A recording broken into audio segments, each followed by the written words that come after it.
This is 1,000 Ways to Market Your Business, brought to you by Pushing the Envelope.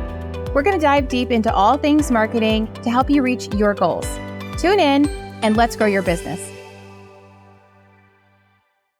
Welcome to another episode of 1,000 Ways to Market Your Business. I'm Samantha Scott, APR, owner of Pushing the Envelope, and I'm joined today by Hannah Ramsey, our client relations specialist. Yes, I'm thrilled to be back, and today is such a fun topic, too. It's about restaurant and bar marketing. Yes, but don't tune out if you are not in that industry. There's lots of really good nuggets in here for every industry, but we're definitely going to give you some tips on how to make your restaurant, bar, coffee shop, fill in the blank, really stand out with some really awesome tips about marketing. Right, exactly. So first, the real fundamental, we've talked about this in other podcasts if you listen in, is really starting with your goals and the bottom line. So of course, we care about making sure we're generating revenue, that we're on track, but we really want to make sure that your marketing efforts are strategic. So starting with, what are your business goals? What are you trying to accomplish? Answer that question first. Is this that you're trying to launch a new menu? You're trying to generate a new audience? Maybe you have an older demographic and you're trying to skew younger. Maybe you're opening a new location, etc. Get really, really clear with that first. And then the rest of this will naturally fall in. Exactly. You have to know where you're headed towards before you can set that roadmap to get there. Yep. And you have to know what you're measuring against, too.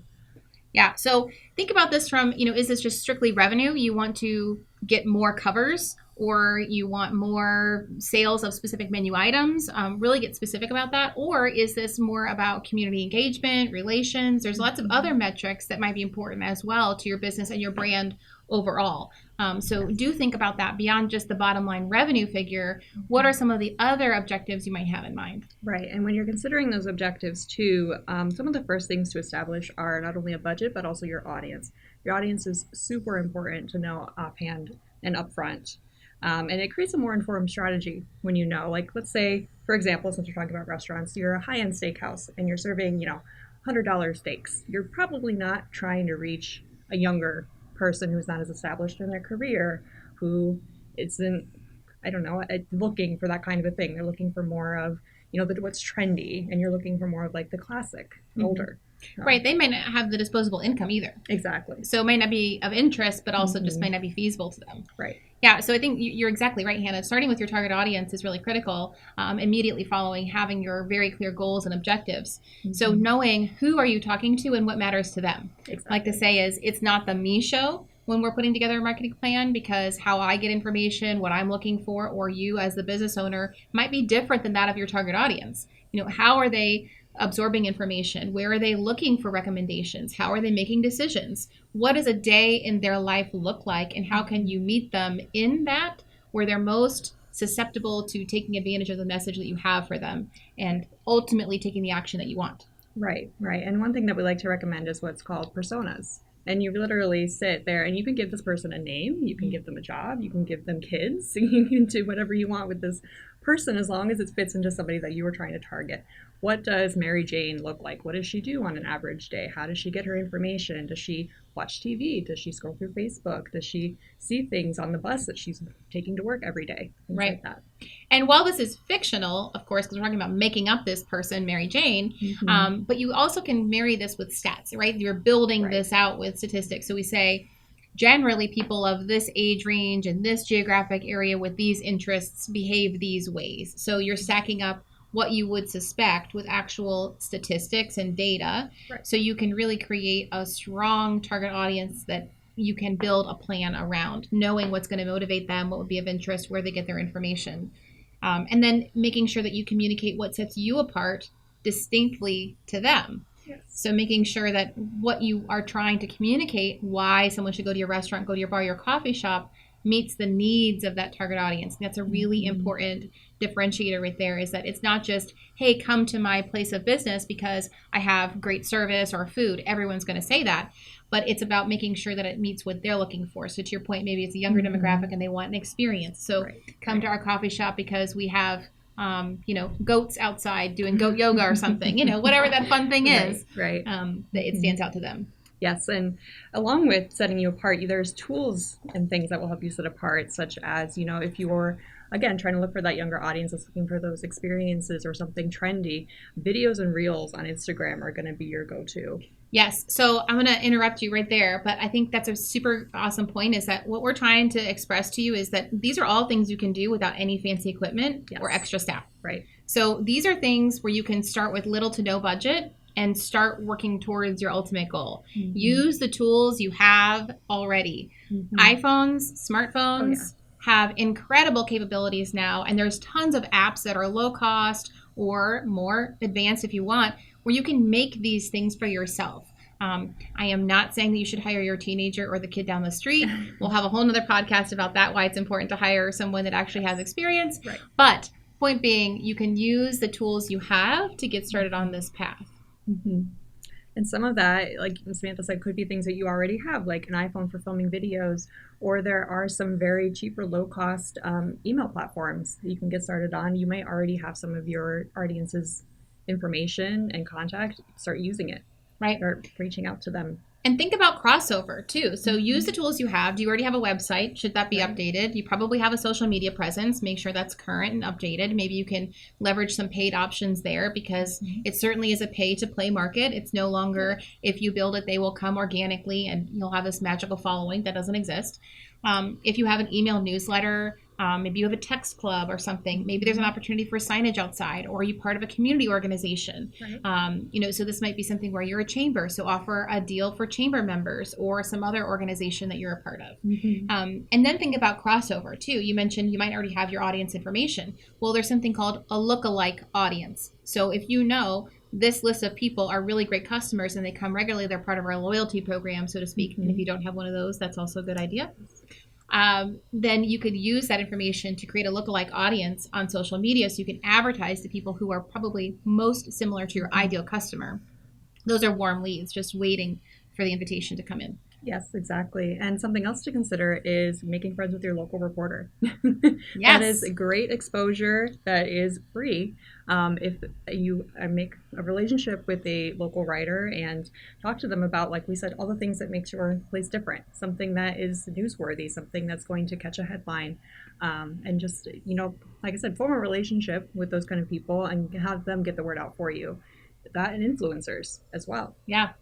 So from a PR perspective, talking about working with writers and editors, if you're getting frustrated because you're seeing competitors getting news coverage, well, turn that on its head and look at who's that reporter and contact them and say, hey, compliment them. I saw your article on X, Y, and Z. If you'd like to come experience what we have to offer, we have these things. We'd love to have you in, et cetera. You can make those contacts if you don't have them already. And absolutely influencers, that's a whole nother realm, right? Yeah. And this goes to that point of why it's so important that others talk about your business and not just you. Yes. Because the believability factor is huge. And we've talked about this in previous podcasts that, if you say my business is great, my restaurant is great, come here, our food is excellent, our service is excellent, that's one thing. We as consumers expect to hear that. Right. Because no one's going to say, well, our service is kind of lackluster, but it's good anyway. So it's important to keep that in mind. So if you find somebody like an influencer, or if you can use user-generated content, testimonials, experiences from your existing customers, that's fantastic. With influencers, a lot of times you can do things in trade. So the cost is really, really low. You have food costs, but otherwise there's not going to be other costs associated most of the time. There are some influencers that do require payment, but that's a whole nother conversation. And similarly, if you've got a really super customer, maybe it's somebody that's been coming to your restaurant or bar for years, or maybe they're just there every week. Treat them to a free meal in exchange for doing something. It could go a really, really long way. And that's super low cost. Yes, it is. And again, it's just relationship building, which as a bar and restaurant is super important. And, I'd like to go back to as well, making your restaurant stand out, giving this reporter something to write about, giving this influencer something to experience.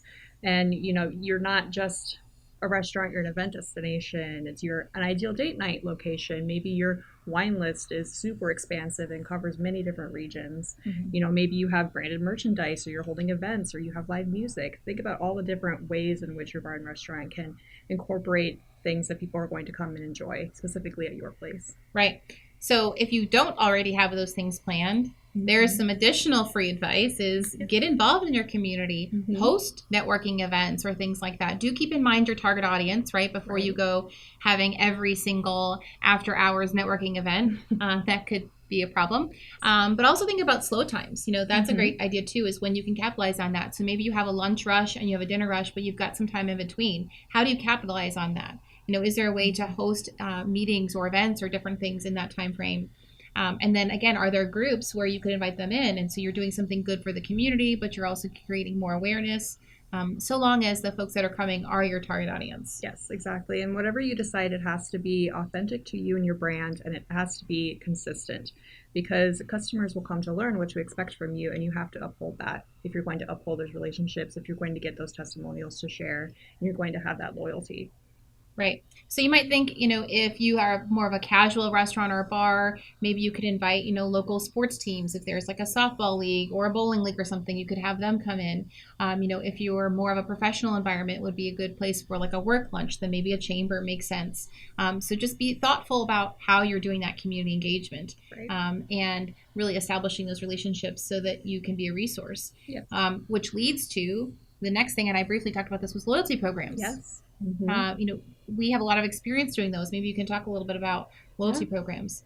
Yeah, loyalty programs are a super great way, an easy way often, to reward those loyal customers that keep coming back, that are going to spread the word about your bar restaurant to their friends and family, the ones that you really want to treat to something nice because they're bringing other business for you, going back to your bottom line. So things like, point systems, or it could be something like if you have their birthday in your system, giving them a birthday reward. Can I tell you how much I love that personally? Yes. Because my birthday's in January, just in case anyone wants to know, send me a little something. Yeah. But I look forward to that because all month long it's freebies. Oh yeah. Get a free burrito, free coffee, free dessert, whatever. Stack it up. I'm here for it. Oh yeah. Yesterday was my birthday. I came in this morning with my free Starbucks. So that's right. Exactly. Yes. Yeah. And loyalty programs are really, really powerful if they're used correctly. Exactly. Right. So I know some of you might be thinking, oh yeah, sure, great. It's just another way for me to give something away. Well, think beyond that, right? Because the idea is you want someone to come back repeatedly, and then ultimately you're rewarding them for that behavior. So it really is a win-win. And if structured correctly, this loss leader should be a very low cost loss, so to speak. And think about the structure. So you might have a loyalty program already built into your point of sale that you capitalize on. There are many of those specifically in the restaurant industry. Right. Or you could create your own. I mean, this goes from like ultra old school with like punch cards, which can be hacked, so probably not the best way of going about things, to digital elements, but also make it super, super easy for the consumer, right? So sign up should be easy. Think QR code, put in my name, my email address, bing, bang, boom, and we're done. And then think about beyond just this transaction of having them come back and you have their information. How do you now use that information? So how often are they coming? Are they coming on certain days of the week? If they haven't come in for some time, can you remarket to them and get them to come back? They're a laggard now, so you want to have them come back in. They already like your restaurant, or they wouldn't have signed up for this loyalty program. You might also think about requiring additional information or making it optional. Sometimes people don't pay attention. If those fields are optional, they just automatically fill all of them in. Or if they're doing it on their phone, it might do it for them. Right. The more data, the better, right? So if we can get, their name, maybe it's a zip code, how they found you, et cetera. You can think about what's important to you and your business. But leveraging all of the data is a really powerful tool. Yes, and going back to leveraging the contact information as well, you can send them surveys. Like, let's say you're trying to test out something, you're thinking about adding something else to your menu, or you're thinking about launching an event series. Those customers are going to be the ones that are going to give you the most valuable feedback because they know you. Right. They actually care because they're in this program. And you can also kind of leverage, and that's sometimes looked as a dirty word, but in this case, it's really not. You can leverage that engagement because you can explain to them, like, we really want your opinion. It's valued. Get their buy-in. Make them feel like they're part of this decision. But don't forget the important part, if you are going to do a survey, is then you prove that you heard them and did something with it. So make sure that that follow-up is there so they can see, oh, yeah, I remember they asked this question, I did that, et cetera, and now I'm seeing it in life. Yeah, invite them to the tasting when you put out that new menu. Absolutely. Yeah. And that's a great way to get user-generated content as well. It is. Because these are individuals who clearly care about your brand, they like your establishment, and so you can invite them to share their feedback, their opinions, etc. Yes. Speaking of feedback and opinions, we do have a tradition at the end of every episode where we answer a question. And this is one that we get a lot from our restaurant partners. Right. So this time, instead of like sourcing one from you all, we thought, let's just pull one out that we know is relevant to this. So do online reviews really matter? Do I have to respond to them? Okay, I get it. I'm a business owner too. And sometimes you get feedback and you're like, really? One of my favorite examples actually is not restaurant related, but again, a lot of this is applicable in different industries. Yeah. We worked with a boating attraction company some time ago, and they received a review from someone who was very upset that he got wet on one of their excursions. And the owner, of course, rolled his eyes and thought, this is ridiculous. I don't have to reply to this. But we did, and our counsel was actually, I know it sounds silly, you would think everyone would be prepared for that, but hey, here's an opportunity for us to go back and look at kind of a research and development perspective and say, let's make it clear what you can expect. So you can avoid future situations like that. So yes, I would say, and I'll just jump in, online reviews really do matter. Oh, yeah. I mean, we're talking about reputation, we're talking about user-generated content.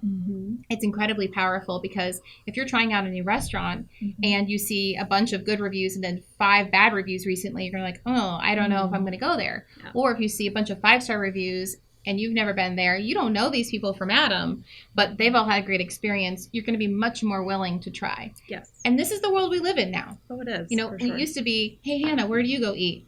Well, now I can go online and find all of these things. Yeah. So. Italian restaurant near me, and then you look at all the reviews. And, going back to that example, I think showcases a really good point about responding to the negative. Because, of course, responding to the positive is always easy. You thank them for their great compliments, and it feels good, and everybody's happy. And then you get the negative, and it's like, oh, what do I do with that one?